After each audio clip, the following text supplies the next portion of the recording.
Durian Nusantara, bangkit dan maju bersama ASEAN.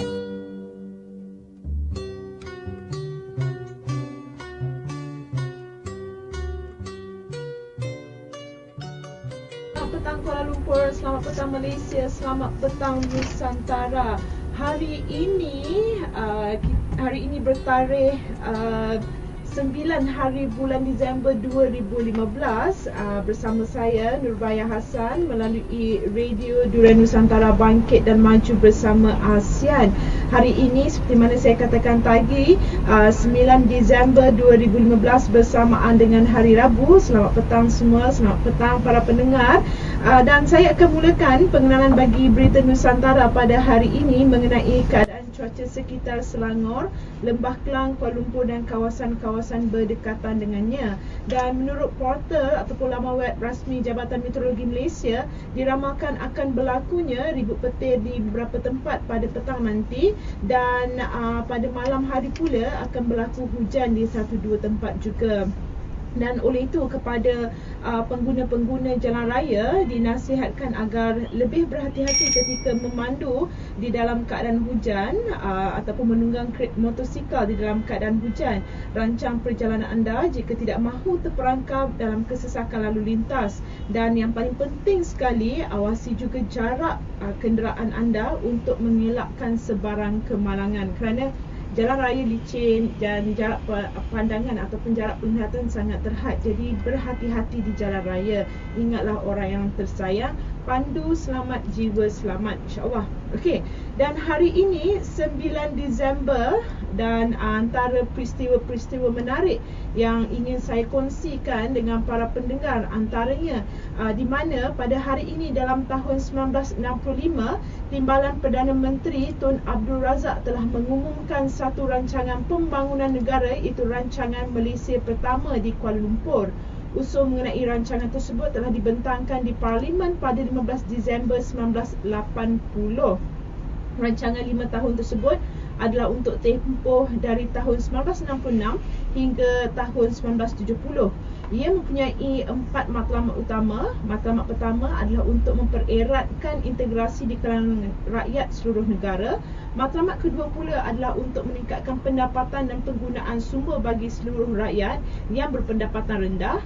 Matlamat ketiga adalah untuk memberi peluang-peluang pekerjaan pada kadar yang boleh menghasilkan jenis kerja yang produktif bagi tenaga buruh dan mengurangkan kadar pengangguran. Matlamat terakhir adalah untuk mempelbagaikan kegiatan ekonomi di sektor perindustrian dan pertanian. Sesungguhnya rancangan Malaysia Pertama telah membawa kemajuan pesat terutama kepada kawasan bandar dan juga memberi kepentingan khusus kepada penduduk luar bandar untuk meninggikan taraf hidup dalam bidang ekonomi dan sosial. Okey, itu sejarah yang pertama berlaku pada tarikh hari ini 9 Disember. Sejarah kedua pula pada hari ini, pada tarikh hari ini, iaitu 9 Disember dalam tahun 1941, seluruh bandar Kota Baru Kelantan telah ditawan oleh tentera Jepun. Pertempuran sengit telah berlaku di antara tentera Inggeris dan tentera Jepun akibat daripada tekanan dan kemarahan serangan tentera Jepun yang begitu kuat dan cepat, ditambah pula dengan serangan pesawat-pesawat pejuang Jepun ke atas kubu-kubu pihak Inggeris di bandar Kota Baru dan Jalan Padang Garong telah memaksa tentera-tentera Inggeris untuk mengundurkan diri. Tentera-tentera Jepun juga telah mara ke Machang setelah berjaya menawar lapangan terbang lalang luas dekat Luabuk. Dari situ mereka terus mara ke Pasir Putih dan lapangan terbang Gong Kedak. Manakala segerombolan tentera-tentera Jepun yang lain pula mara sepanjang jalan raya menuju ke Kuala Kerai. Berikutan itu, tentera Inggeris telah mengundur daripada bandar Kuala Kerai dengan menggunakan kereta api menuju ke Kuala Lipis, Pahang, dan keadaan ini telah membolehkan Kuala Kerai ditawan oleh tentera-tentera Jepun. Akhirnya pada akhir bulan Disember 1941, seluruh negeri Kelantan telah jatuh ke tangan pihak Jepun. Okey, itu peristiwa yang kedua. Dan peristiwa yang terakhir yang ingin saya kongsikan dengan para pendengar adalah pada tarikh hari ini, iaitu 9 Disember pada tahun 1985, di mana Sultan Azlan Muhibbuddin Shah Ibni Almarhum Sultan Yusuf Izzuddin Ghafurullah Shah yang berusia 55 tahun ditabal sebagai Sultan Perak yang ke-34. Istiadat Gilang Gemilang mengikut adat istiadat keluarga diraja Perak ini dilangsungkan di Balai Rom Seri Istana Iskandariah, Bukit Candan, Kuala Kangsar. Dalam majlis ini juga Tuanku Bainu binti Muhammad Ali turut ditabalkan sebagai Permaisuri Perak.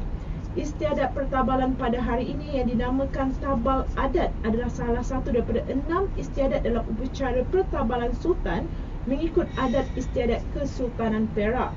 Dalam upacara ini, Baginda Sultan menerima pedang curasi Manjakini dan Raja Cik Muda Pawang Diraja Pedang Ipli melambangkan kekuasaan Baginda. Tuh Seri Naru Diraja kemudiannya mempersembahkan mastika embun dan menyunting cap halilintar ke telinga kanan Baginda sambil membisikkan rahsia nasab Sultan. Kemudiannya, orang kaya benderara Seri Maharaja Tun Syed Zahiruddin Syed Hassan membacakan pemasyhuran pertabalan Sultan mengikut Fasal 6 Perkara 2 dalam Undang-Undang Kerajaan Negeri, diikuti oleh Daulat Tuanku sebanyak 3 kali, paluan nobat dan tembakan meriam 21 das. Istiadat pertabalan adat diakhiri dengan titah ucapan Baginda Sultan dan bacaan doa selamat oleh Mufti Kerajaan Perak. Antara para pembesar yang hadir di upacara pertabalan ini adalah kerabat-kerabat diraja, wakil-wakil Sultan negeri-negeri di Malaysia, wakil Sultan Brunei, Perdana Menteri Malaysia dan Menteri Besar Perak, serta para pembesar negeri duli yang Maha Mulia Sultan Paduka Seri Azlam Muhyiddin Shah. Dan beliau diputerakan pada 19 April 1928 di Batu Gajah, Perak. Okey, itu adalah antara peristiwa-peristiwa yang berlaku pada tarikh ini, iaitu 9 Disember, dan pada tarikh 9 Disember pada tahun 2015 jatuh pula pada hari Rabu. Dan kemudian saya pula ingin berkongsi mengenai saya tiada tips hari ini, mengenai tips kesihatan ataupun yang berkaitan dengan orang kata apa, seperti mana yang biasa-biasa saya kongsikan mengenai keselamatan dan sebagainya. Tetapi hari ini saya ingin berkongsi fakta mengenai 6 sebab kenapa almarhum Tunku Abdul Jalil disegani ramai. Kita masih lagi dalam mood pemergian almarhum Tunku Abdul Jalil kerana beliau sangat Baginda sangat dekat di hati rakyat, terutamanya kepada bangsa Johor, rakyat Johor. Tidak ramai sebenarnya di kalangan kerabat diraja di negara ini yang mampu berada dekat di hati rakyat. Namun dalam kelompok kecil itu, nama Tunku Abdul Jalil Iskandar Ibni Sultan Ibrahim Ismail adalah antara yang mekar dan mendapat tempat di kalangan rakyat Malaysia. Justru tidak heranlah pemergian almarhum Tunku Abdul Jalil pada malam Sabtu lalu ditangisi oleh ramai orang. Berikut adalah 6 perkara mengapa almarhum Tunku Abdul Jalil sangat disegani ramai. Yang pertama, beliau merupakan putera berjiwa rakyat. Almarhum Tunku Abdul Jalil sewaktu hayatnya dikenali sebagai seorang yang berjiwa rakyat. Sifat peramah membuatkan sesiapa saja senang mendampingi baginda. Yang kedua, seorang yang bersifat rendah diri orangnya. Beliau mengetepikan darjat keluarga diraja. Almarhum Tunku Jalil sering menunjukkan keselesaan untuk tampil sebagai seorang rakyat biasa seperti menaiki kereta api, makan di gerai tepi jalan dan bersantai di tepi pantai dengan pakaian biasa sahaja. Dan kalau boleh tidak mahu ada ramai pengiring bersama dengan beliau. Okey, seterusnya, seorang yang kuat dan tabah. Walaupun disahkan mengidap kanser hati tahap 4 pada tahun lepas, senyuman manis almarhum sering terukir di wajahnya. Kesakitan yang dihadapi tidak pernah ditunjukkan. Di sebaliknya, baginda telah menjalani kehidupan seperti mereka yang sihat dan kuat. Okey, seterusnya, beliau sangat menyayangi haiwan. Berkelulusan dalam bidang zoologi dan pemeliharaan, almarhum pernah bekerja sebagai seorang penjaga zoo di Singapura selama setahun dan di London hampir 2 tahun. Ia juga menunjukkan bahawa baginda amat menyayangi haiwan. Ia jelas dengan jumlah gambar yang sering dimuat naik oleh almarhum sewaktu hayat baginda di laman Instagramnya. Tidak kisah sama ada liar ataupun jinak, almarhum suka bergambar dengan haiwan sewaktu hayatnya. Kita boleh lihat di antara paparan di media gambar almarhum bersama dengan 2 ekor buaya. Dia memegang 2 ekor buaya dan boleh baring bersama dengan buaya-buaya tersebut.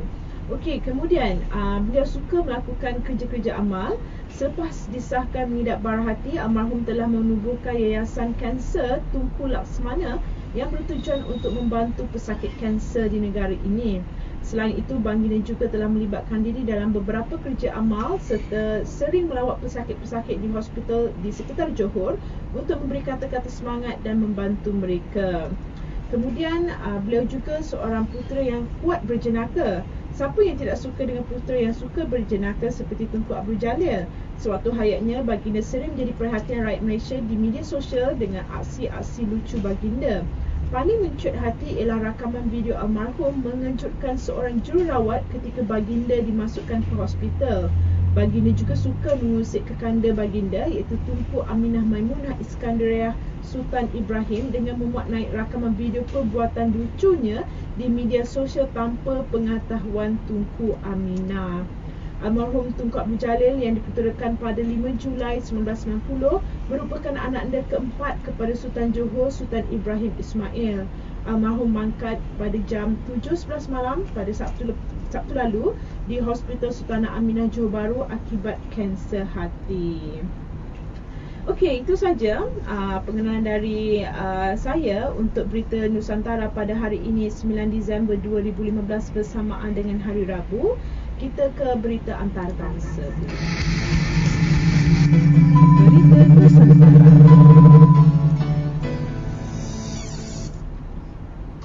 Terima kasih kerana masih lagi bersama dengan saya Nurbaya Hassan melalui Radio Dura Nusantara Bangkit dan Maju bersama ASEAN. Hari ini 9 Disember 2015 bersamaan dengan hari Rabu, dan antara berita-berita antarabangsa yang telah disusun oleh saya pada hari ini untuk para pendengar sekalian adalah yang pertama, Presiden Amerika Syarikat Barack Obama menegaskan bahawa usaha negaranya dalam menangani ancaman keganasan bukanlah bermaksud Amerika Syarikat akan berperang dengan negara Islam. Mereka tidak boleh saling tuduh-menuduh dalam perkara ini dan menjadikan ia sebagai satu isu yang membawa kepada peperangan di antara Amerika dan Islam. Ini antara petikan katanya yang merujuk kepada calon-calon presiden Parti Republikan seperti Donald Trump yang dilihat oleh para pengkritik suka mencetuskan perasaan takut dalam kalangan penduduk Amerika Syarikat terhadap masyarakat Islam.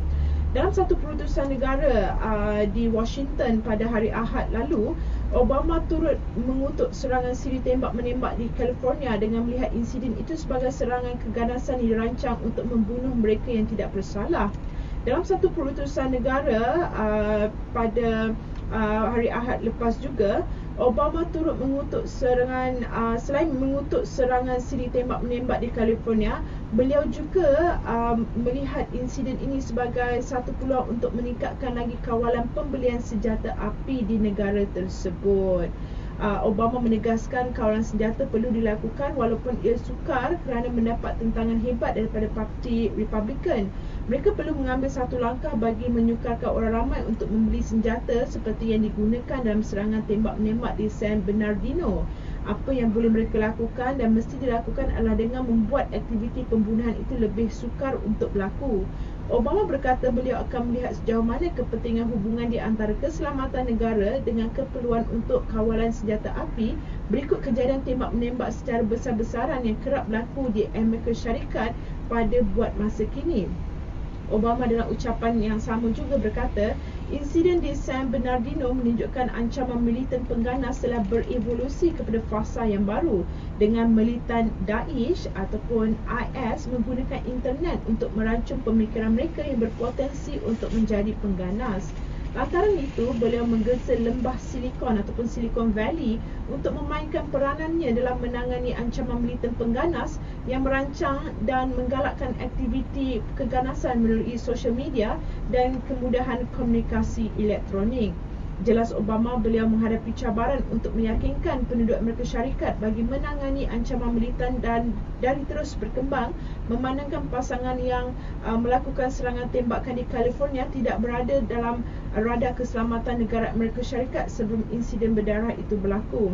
FBI kini masih menyiasat kes serangan gaya separa tentera itu yang dilihat seperti menyerupai serangan militan Daesh seperti serangan yang berlaku di Paris, Perancis pada 13 November lalu yang meragut 130 orang nyawa.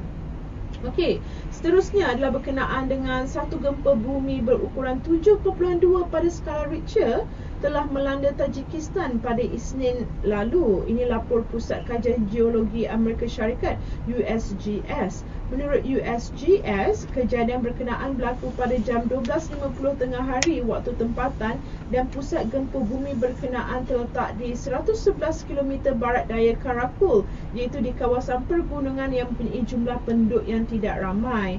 Jurucakap Jawatan Kuasa Kecemasan Tajikistan berkata, pihak mereka ketika ini tidak mempunyai sebarang maklumat mengenai jumlah kecederaan atau kerosakan berikutan gempa bumi itu. Gempa kuat itu turut dirasai di ibu negara India, iaitu New Delhi. Namun menurut laporan berita agensi RIA yang memetik kenyataan Kementerian Pertahanan Rusia, gempa bumi berkenaan tidak memberi kesan kepada pangkalan tentera Rusia di Tajikistan. Sementara itu, seorang penduduk di Dushanbe ketika dihubungi Reuters berkata gempa bumi itu dirasai di ibu negara namun menyifatkannya sebagai satu gempa bumi yang sederhana. Okey, seterusnya adalah berita yang ingin saya sampaikan mengenai Donald Trump. Donald Trump gesa umat Islam dihalang untuk memasuki Amerika Syarikat. Apa ni? Calon Presiden Amerika Syarikat daripada Parti Republikan iaitu Donald Trump pada Isnin lepas menggesa supaya umat Islam tidak dibenarkan memasuki negara itu ekoran kejadian tembakan di California baru-baru ini yang melibatkan pasangan suami isteri yang dikaitkan dengan kumpulan militan IS. Ini seperti yang saya sampaikan tadi mengenai Obama berpendapat bahawa memerangi keganasan bukan bererti Amerika Syarikat berperang dengan Islam. Ini kerana Obama memberi feedback terhadap apa yang Donald Trump, kenyataan-kenyataan yang Donald Trump keluarkan, sekerana Donald Trump seolah-olah anti-Islam. Dan seterusnya, pasukan kempen Trump berkata larangan terhadap umat Islam daripada memasuki Amerika Syarikat perlu dilaksanakan sehingga wakil negara kita boleh memikirkan apa yang sedang berlaku. Ini kata Donald Trump. Pembantu beliau bagaimanapun tidak menyatakan jika cadangan itu akan dikenakan kepada pelancong dan pendatang. Juga sama ada ia akan menyasarkan warga Amerika beragama Islam yang kini berada di luar negara. Kenyataan itu mengundang kritikan daripada pesaing Trump dan White House yang mengecam gesaan Trump itu kerana ia dianggap amat bertentangan dengan nilai-nilai Amerika Syarikat, iaitu anti-Islam. Kami mempunyai rang undang-undang hak kami menghormati kebebasan beragama. Ini kata Ben Rhodes, salah seorang pembantu dasar luar Presiden Barack Obama kepada CNN. Kempen Trump memetik data suara yang didakwa menunjukkan kebencian terhadap Amerika oleh sebahagian besar penduduk Muslim. Dari mana kebencian ini datang dan mengapa perlu ditentukan? Ini jutawan hartanah Metro yang mendahului dalam undian berpendapat dalam kalangan pengundi Republikan. Dan sehingga dapat ditentukan dan difahami masalah ini dan ancaman berbahaya yang ditimbulkan oleh orang Islam, negara iaitu Amerika Syarikat tidak boleh menjadi mangsa serangan dahsyat oleh mereka yang hanya percaya kepada jihad dan tidak mempunyai alasan atau rasa hormat terhadap nyawa manusia. Sejak serangan di Paris dan kejadian tembakan di California baru-baru ini, Trump semakin keras mengkritik dan menyasarkan orang Islam dalam ucapannya. Kenyataan beliau mendapat kritikan di laman mikro Twitter termasuk daripada kalangan calon parti Republikan yang lain. Seterusnya adalah mengenai Trump juga. Adakah untuk menghalang umat Islam masuk ke Amerika merupakan salah satu helah Trump untuk kekalkan populariti? Selepas Donald Trump menggesa agar umat Islam dihalang dari memasuki Amerika Syarikat, beliau telah diselar hebat oleh para calon presiden lain sama ada dari Parti Demokrat maupun Republikan. Mungkinkah ini reaksi yang sememangnya Trump mahukan? Kita tidak tahu. 4 jam sebelum kenyataan dikeluarkan, Trump sebenarnya berhadapan dengan undi bancian yang merosot di Iowa dengan Ted Cruz mengambil alih kedudukan sebagai pendahulu. Mungkin ini adalah salah satu cara beliau untuk tarik undi. Dan jadi Trump mengambil keputusan untuk menyerang. Beliau melancarkan kenyataan yang penuh dengan kebencian untuk memastikan dia kekal menjadi tumpuan media. Kritikan berterusan dari semua calon Demokrat dan Republikan di media akan menjadikan Trump calon paling menonjol dan hal ini diakui oleh Philip Klein, iaitu editor di Washington Examiner. Dua strategi yang digunakan oleh Trump dalam mencetuskan kontroversi ialah satu, memastikan dominasi beliau dalam tajuk utama media, dan yang kedua, membuktikan dirinya mampu menyatakan kebenaran yang secara diam-diam dipersetujui oleh rakyat Amerika. Kajian Profesor Madya John Seitz, pakar sains politik di George Washington University, mendapati perkaitan langsung antara perhatian yang diraih oleh Trump di media dengan jumlah undian bancian diterima. Trump menerima undian bancian tinggi selepas menyampaikan ucapan pembukaan kempen yang menyatakan bahawa orang Meksiko kebanyakannya pro-gol dan banyak membawa masalah kepada Amerika Syarikat. Jumlah undi bancian Trump sekali lagi meningkat selepas debat calon Presiden Republikan Ogos lalu. Sesudah berhadapan dengan beberapa soalan sukar ketika debat berlangsung, Trump mengambil keputusan untuk menyindir moderator debat iaitu Megyn Kelly. Dan kemudian beberapa pesaing Trump sebenarnya sudah pun tampil dengan idea untuk menghadkan kemasukan umat Islam dari negara itu seperti Syria dari memasuki Amerika Syarikat. Namun idea Trump yang lebih ekstrim menjadikan beliau tampak lebih relevan kepada pengundi yang berkongsi fahaman perkauman yang sama. Cadangan Ted Cruz sebelum ini untuk menjalankan ujian agama kepada pelarian Syria yang ingin masuk ke Amerika sudah kelihatan ringan dan tidak keras lagi. Tidak ada calon yang lebih intim dengan kontroversi berbanding Trump. Dengan memenangi liputan media dan mengatasi para pesaing, tidak mustahil menjelang November tahun depan, Trump bakal menjadi taruhan Parti Republikan untuk memenangi kursi Presiden. Jadi adakah Presiden Amerika Syarikat selepas ini adalah Donald Trump? Kita tidak pasti, tetapi nampaknya Donald Trump sangat popular di media-media sosial dan di dada-dada akhbar dia menjadi tajuk utama sekarang ini. Itu yang dicarinya, populariti. Okey, dan ada juga yang memberi komen mengkritik beliau dengan Donald Trump yang bodoh, kenapa orang sepertinya yang wujud. Nampaknya Donald Trump ni tak habis-habis dengan kontroversi aneh yang dicetuskan, dan hinggakan banyak isu yang disebutkannya berkaitan etnik dan agama telah menimbulkan kemarahan pelbagai pihak. Terbaru adalah mengenai cadangan Donald Trump agar umat Islam dihalang memasuki Amerika Syarikat seperti mana yang saya sebutkan tadi, dan bukan sahaja menyemarakkan reaksi tidak puas hati komuniti Islam di seluruh dunia, malah rakyat Amerika sendiri. Antara kenyataan berkaitan pengharaman kemasukan orang Islam ke Amerika, laman sosial dipenuhi dengan pelbagai pendapat berhubung idea luar biasa tersebut, dan kebanyakannya daripada netizen yang menyifatkan cadangan Trump sebagai bodoh dan sangat merepek. Ramai yang hairan manusia dengan pemikiran seperti Trump boleh dibiarkan wujud di muka bumi ini, dan ternyata cadangan seumpamanya memperlihatkan betapa singkatnya akal Trump tersebut. Okey, itu mengenai Donald Trump. Seterusnya adalah berkenaan dengan polis Austria sedang menyiasat punca sungai Danube bertukar warna dari biru kepada merah dan hijau akibat wang kertas euro yang bertaburan di permukaan sungai tersebut. Lebih 100,000 euro dalam denominasi 500 euro dan 100 euro dikesan terapung di sebahagian kawasan sungai di Vienna itu. Menurut sebuah akhbar, kumpulan wang kertas itu ditemukan oleh seorang kanak-kanak lelaki yang terjun ke dalam sungai untuk mendapatkan wang tersebut. Orang awam yang berada berdekatan menyangka kanak-kanak tersebut ingin membunuh diri lalu menghubungi polis yang kemudiannya memancing keluar wang kertas. Para detektif telah menolak sebarang kemungkinan wang tersebut berasal dari aktiviti penggubahan wang haram atau mana-mana aktiviti jenayah. Jurucakap polis berkata jika tidak ada sesiapa yang tampil untuk menuntut wang tersebut, kanak-kanak lelaki tersebut boleh menuntutnya. Wow, rezeki kanak-kanak tersebut. Berdasarkan undang-undang Austria, sekiranya pemilik asal tidak mengemukakan tuntutan selama 1 tahun, kanak-kanak tersebut boleh menuntut wang tersebut. Sungai Danube berasal dari Black Forest di Jerman yang mengalir sepanjang 1,700 km ke timur melalui Austria dan beberapa negara sebelum berakhir di Laut Hitam. Dan yang terakhir sekali adalah berkenaan dengan bangunan ikonik Emirat Arab Bersatu iaitu Burj Khalifa, kini merupakan bangunan tertinggi di dunia, akan kehilangan gelarannya apabila Arab Saudi berjaya menyiapkan Jeddah Tower nanti.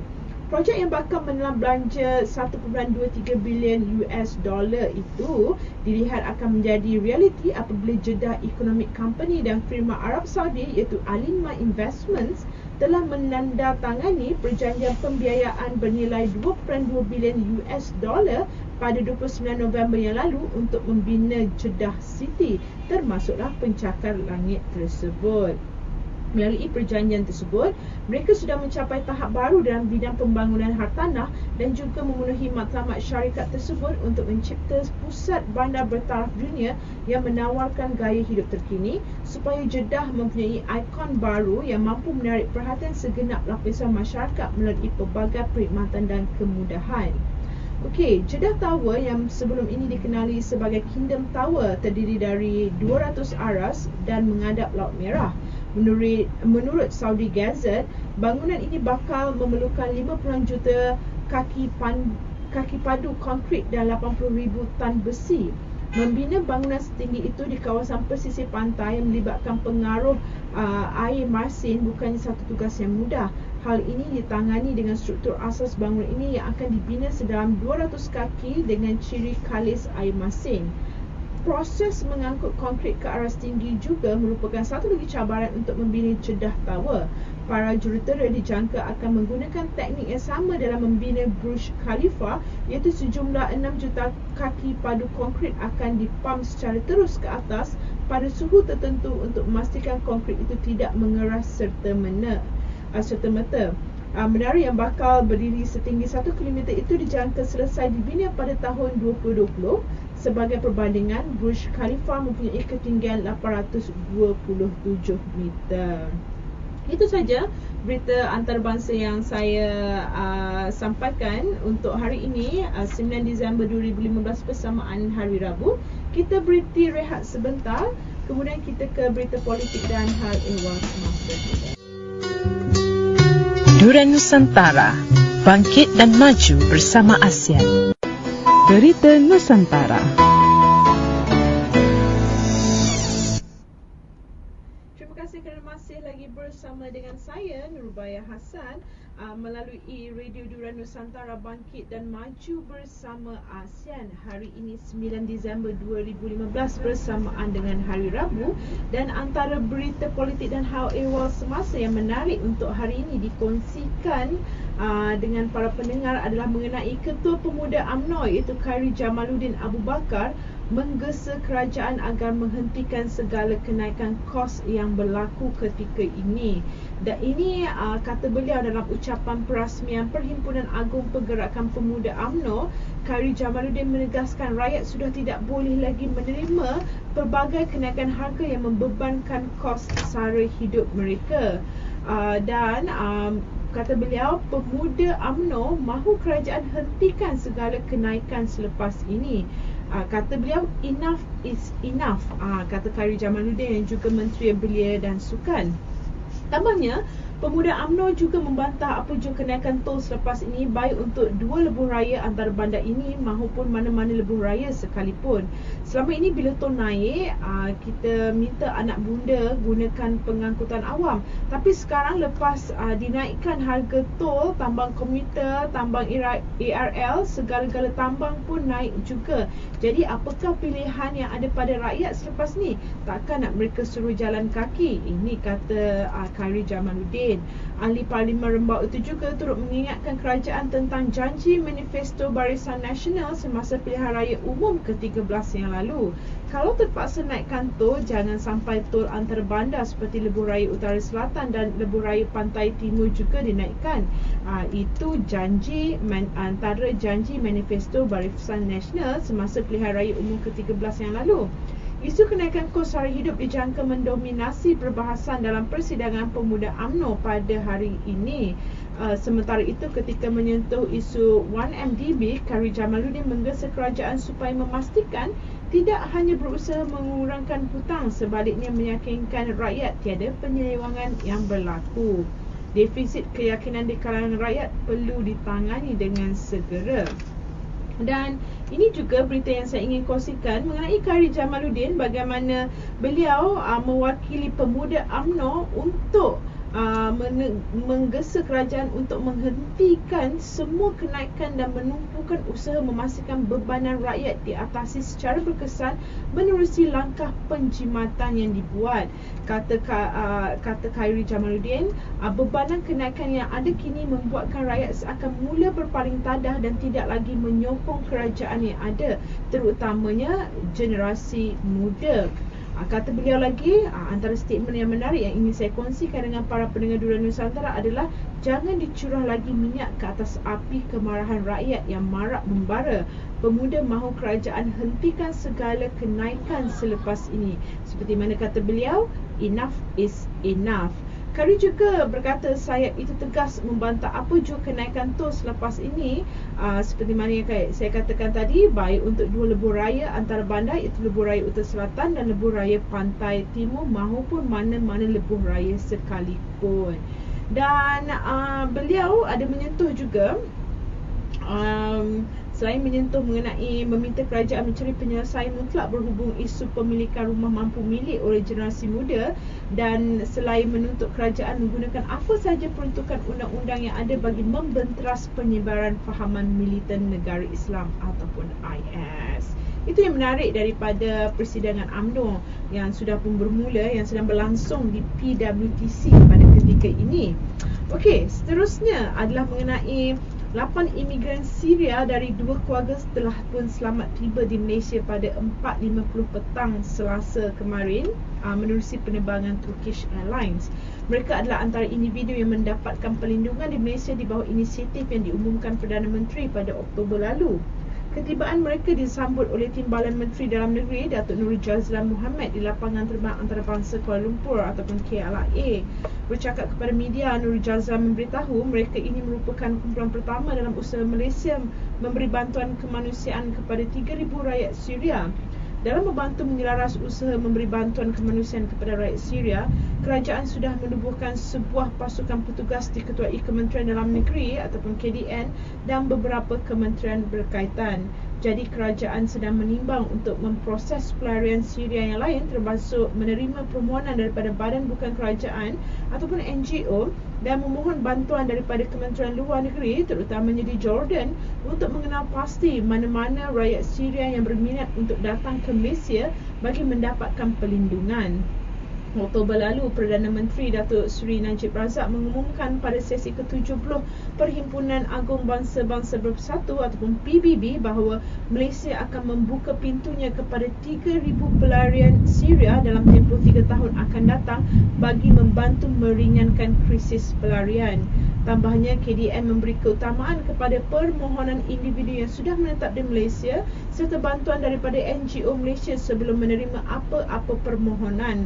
Perdana Menteri berkata negara Islam sebahagiannya bertanggungjawab memastikan kesejahteraan orang Syria yang terpinggir melarikan diri dari negara mereka dengan jumlah yang besar sehingga mengakibatkan tekanan ekonomi dan sosial di Eropah.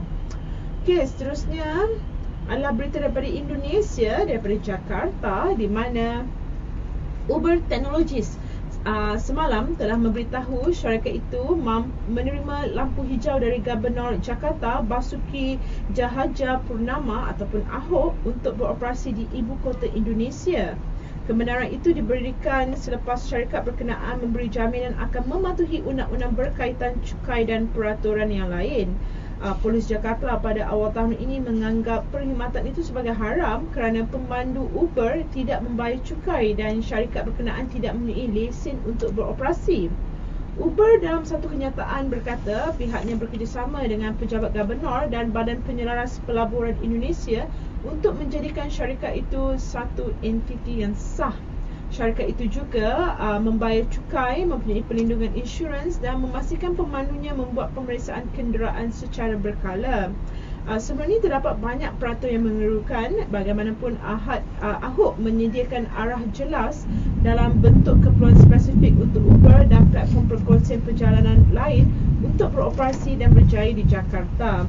Tambahnya lagi, Uber mendaftar dengan satu Badan Penyelaras Pelaburan Indonesia sebagai syarikat teknologi. Dan yang terakhir untuk politik dan hal ehwal semasa bagi Berita Nusantara 9 Disember 2015 bersamaan dengan Hari Rabu pada hari ini adalah, ini berita datang daripada Singapura, di mana tentera Amerika Syarikat buat pertama kalinya menempatkan sebuah pesawat pengintip P-8 Poseidon di republik tersebut. Ini kata pegawai kedua-dua negara semalam. Penempatan pesawat canggih itu dibuat ketika rantau ini tegang dengan isu pembinaan pulau oleh China di wilayah Laut Cina Selatan. Pesawat itu dihantar semalam dan dijadual berada di Singapura sehingga 14 Disember ini. Singapura dan Washington menegaskan pentingnya kehadiran tentera Amerika Syarikat di rantau berkenaan. Setiausaha Pertahanan Amerika Syarikat iaitu Ashton Carter dan rakan sejawatnya dari Singapura, Hen, dalam satu kenyataan bersama selepas satu pertemuan di Washington kemarin menyambut baik penempatan pesawat berkenaan. Penghantaran pesawat ini bakal meningkatkan kerjasama dengan tentera serantau melalui pembabit,an dalam latihan ketenteraan. Pesawat ini juga boleh digunakan untuk membantu usaha bantuan bencana dan keselamatan maritim. Pesawat P-8 adalah versi Boeing 737 yang diubah suai dan dilengkapi dengan sonar dan radar canggih untuk membuat intipan serta memburu kapal selam. Okey, itu saja untuk politik dan hal ehwal semasa. Kita beri rehat sebentar dan kemudian kita ke berita ekonomi dan bisnes pula. Durian Nusantara, bangkit dan maju bersama ASEAN. Berita Nusantara. Terima kasih kerana masih lagi bersama dengan saya, Nurbaya Hassan, melalui Radio Durian Nusantara, bangkit dan maju bersama ASEAN. Dan untuk berita ekonomi dan bisnes yang telah saya sediakan untuk Berita Nusantara pada hari ini 9 Disember 2015 bersamaan dengan Hari Rabu adalah mengenai ASEAN merupakan sebuah tanah subur untuk inovasi. Ini menurut kajian yang dijalankan oleh agensi Perancis Global Entrepreneurship Monitor ataupun GEM, menunjukkan ASEAN amat sesuai untuk keusahawanan yang dipacu oleh inovasi. Menurut kajian itu yang dijalankan di Indonesia, Malaysia, Filipina, Singapura, Thailand dan Vietnam, rantau ini antara yang paling keusahawanan di dunia dengan 66% penduduk melihat keusahawanan sebagai pilihan kerjaya yang positif mengatasi purata global GEM iaitu 62.46%.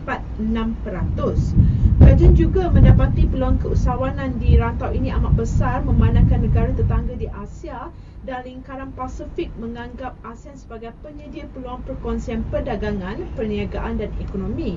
Pengarah eksekutif Mike Harrington berkata, ASEAN berada pada kedudukan baik untuk memainkan peranan yang semakin penting di pentas ekonomi global. Komuniti ASEAN iaitu AEC ataupun Komuniti Ekonomi ASEAN bukan lagi satu abstrak tetapi realiti yang harus diterima oleh kerajaan-kerajaan serantau. Beliau berkata laporan GEM menyarankan 10 bidang tumpuan utama untuk merangsang keusahawanan dan inovasi di seluruh rantau, termasuk membina keupayaan profesional kerajaan agar lebih memahami dan memenuhi keperluan usahawan serta komunikasi media yang lebih baik. Laporan juga menyarankan pelaburan dalam infrastruktur teknologi maklumat yang baik serta menggubal program pembangunan yang dicipta khusus untuk usahawan. Keupayaan keusahawanan boleh dibina menerusi usaha bersama dengan kerajaan menumpukan kepada pembaharuan yang dapat membantu mewujudkan persekitaran pemboleh yang memupuk inovasi, mempermudahkan ekonomi lebih produktif, yang paling penting membuka peluang pekerjaan baru serta lebih baik untuk semua segmen populasi. Harrington berkata ini akan menangani kebimbangan dalam laporan yang menunjukkan paras inovasi sekadar sederhana. Lebih separuh usahawan ASEAN berkata produk atau perkhidmatan mereka bukan baru kepada pelanggan. Kira-kira 60% perniagaan di rantau ini percaya wujud persaingan tinggi yang menjadi cabaran besar kepada daya maju perniagaan.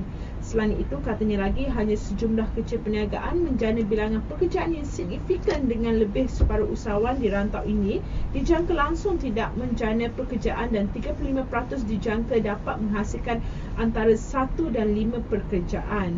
Ironinya, Singapura yang mempunyai kadar keusahawanan yang rendah, satu-satunya negara yang melaporkan pewujudan pekerjaan secara signifikan. Beliau berkata Singapura juga satu-satunya negara yang mempunyai peratusan signifikan usahawan dalam perkhidmatan perantaran kewangan, komunikasi, profesional dan kerajaan, manakala majoriti usahawan di rantau ini adalah dalam perniagaan runcit dengan pertumbuhan rendah, hotel dan restoran. Harrington juga berkata kajian turut menunjukkan kadar keusahawanan yang positif di rantau ini dengan kadar keusahawanan baru tumbuh yang rendah, di mana perniagaan berusia kurang daripada 3 bulan pada 5% berbanding 10% perniagaan baru, iaitu perniagaan berusia antara 3 hingga 42 bulan yang merupakan purata serantau kedua tertinggi di dunia. Beliau berkata kadar perniagaan yang telah kukuh pada 14.1% adalah purata serantau tertinggi dan juga melangkaui purata GEM pada 8.4%. Dalam rantau pula, Thailand dan Vietnam adalah peneraju, diikuti Indonesia, manakala Malaysia dan Singapura di belakang dengan paras keusahawanan lebih rendah pada semua peringkat perniagaan. Kadar perniagaan yang telah kukuh di Thailand adalah lebih baik pada 33.1% berbanding hanya 2.9% di Singapura. Ya, ini suatu perkembangan ataupun perkara yang baik, terutamanya untuk komuniti ekonomi ASEAN, kerana sesungguhnya rantau Asia Tenggara ini pasti boleh menjana ekonomi ataupun boleh menjadi ekonomi utama untuk dunia pada satu tahap nanti. Okey, itu saja untuk Berita Nusantara pada hari ini untuk 9 Disember 2015 bersamaan dengan Hari Rabu. Seperti mana di pengenalan saya ada menyebut bahawa petang nanti akan berlakunya ribut petir. Memang di studio kami di luar sana dah dengar dah bunyi petir-petir tu. Dengar je macam dah hujan dah lebat. Jadi saya ingin mengulang bahawa sila berhati-hati di jalan raya, pandu cermat jiwa selamat, ingatlah orang yang tersayang. Yang paling penting awasi jarak kenderaan untuk mengelakkan sebarang kemalangan, kerana hujan lebat, jarak penglihatan akan terhad dan jalan raya akan menjadi licin. Jadi jangan pandu laju-laju, terutamanya abang-abang yang bawa motosikal tu. Okey, sebelum saya tutup, selalunya Radi yang buat kerja ni, tapi hari ni kerja saya untuk berkongsi kata-kata bijak dengan para pendengar. Okey, kata-kata bijak yang ingin saya kongsikan adalah mengenai hidup memerlukan pengorbanan, pengorbanan memerlukan perjuangan, perjuangan memerlukan ketabahan, ketabahan memerlukan keyakinan, keyakinan pula menentukan kejayaan, kejayaan pula akan menentukan kebahagiaan. Berkorban apa saja, insya-Allah pasti akan dapat kebahagiaan. Kita jumpa esok. Salam manis, salam hormat, salam Nusantara. Assalamualaikum.